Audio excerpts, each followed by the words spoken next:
আসসালামু আলাইকুম বন্ধুরা। তো গত পর্বে আমরা দেখছিলাম যে কিভাবে পেজ ক্রিয়েট করব। তো আজকে আমরা এই দেখব যে এই পেজ ক্রিয়েট করার পরে কিভাবে আমরা অতিরিক্ত যে স্টাইল বলেন, জাভাস্ক্রিপ্ট বলেন, যে কোয়েরি, এই ফাইলসগুলো অ্যাড করতে পারি ঠিক এইচটিএমএল টেমপ্লেটের মতো করে। এবং আমরা আজকে এই টেক্সট পেজে একটি মডিউল সেট আপ করে দেখবো যে আসলে প্রিভিউটা দেখে নেব কিরকম হচ্ছে বা কিভাবে আপনারা সংযুক্ত করতে পারেন। আমি স্টেপ বাই স্টেপ দেখাবো, তারপরেও আজকে শর্ট আকারে আপনাদেরকে বোঝানোর জন্য আমি কিছু কাজ করে দেখাবো।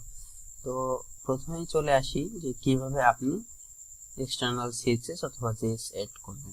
তো সেই কাজটি করার জন্য আপনারা একটু যদি এই ডান পাশে খেয়াল করেন, তাহলে দেখবেন যে linked style shits, there are no style sheets linked to this template, এখানে এই অপশনটি দেখাচ্ছে। তো আপনি চাইলে এখানে এই যে অ্যাড যে বাটনটি রয়েছে, এই অ্যাড এর এখানে আপনি ক্লিক করে আপনার এক্সিস্টিং যদি কোনো কিছু থাকে তাহলে আপনি এখানে থেকে অ্যাড করে নিতে পারবেন সার্চ দিয়ে। তো এই কাজটি করার ক্ষেত্রে আপনাকে যেটি প্রথমে করতে হবে সেটি হচ্ছে এই ফোল্ডারটির ভেতরে আপনাকে আগে style.css ক্রিয়েট করে নিতে হবে অথবা main.js ক্রিয়েট করে নিতে হবে। এছাড়াও custom.js আপনি যে কোনো নামে একটি ফাইল ক্রিয়েট করে নিতে পারেন। নেওয়ার পরে আপনি এখান থেকে অ্যাড করে নিতে পারেন। আমি যদি এখানে স্টাইল লিখি, স্টাইল লেখার পরে দেখুন এখানে style.css কিন্তু চলে এসেছে।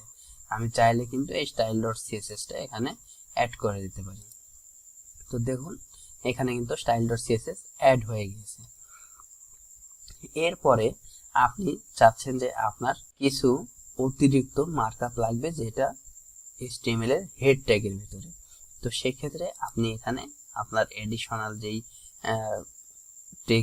অ্যাডিশনাল যেই কোডগুলো রয়েছে হেডের ভিতরে আপনি দিতে চাচ্ছেন সেগুলো কিন্তু এখানে দিতে পারেন। আপনি জাস্ট পাবলিশ করে দিতে পারেন। এছাড়াও আপনি যদি আপনার এই টেমপ্লেটের নিজস্ব কাস্টম বডি ক্লাস দিতে চান তাহলে এখানে কিন্তু আপনি সেই বডি ক্লাসটা দিয়ে দিতে পারবেন। আবার ইনলাইন বডি স্টাইলিং, এখানে কিন্তু ইনলাইনে আপনি বডি স্টাইলটা দিতে পারেন। এখন আপনারা যদি জাভাস্ক্রিপ্ট ফাইল অ্যাড করতে চান তাহলে এই যে এখানে আপনি এখান থেকে জাভাস্ক্রিপ্ট ফাইলটা অ্যাড করে নিতে পারবেন। এই সিএসএস এর মতো ঠিক একইভাবে এখানে ক্লিক দিয়ে আপনার যে জাভাস্ক্রিপ্ট ফাইলটি রয়েছে বা যে কোয়েরি রয়েছে সেইগুলো আপনি কিন্তু এখান থেকে অ্যাড করে নিতে পারেন। ধরুন যে আমি এটি দিয়ে দিলাম, দেওয়ার পরে আপনি এখানে কিন্তু দেখুন এডিশনাল মার্কআপ বিফোর বডির পূর্বে আপনি অতিরিক্ত মার্কআপ এখানে দিয়ে দিতে পারেন। তো এই গেল পেজের আপনার এক্সটার্নাল লিঙ্কের যে অপশনসগুলো। এখন আপনি চাচ্ছেন যে এখানে একটা মডিউল অথবা দেখা যাচ্ছে যে কাস্টম কোড করার জন্য আপনি অ্যাড করবেন একটা উইজার্ড। তো সেক্ষেত্রে কি করবেন, এই যে দেখুন অ্যাড অপশন রয়েছে এখানে আপনি ক্লিক করবেন।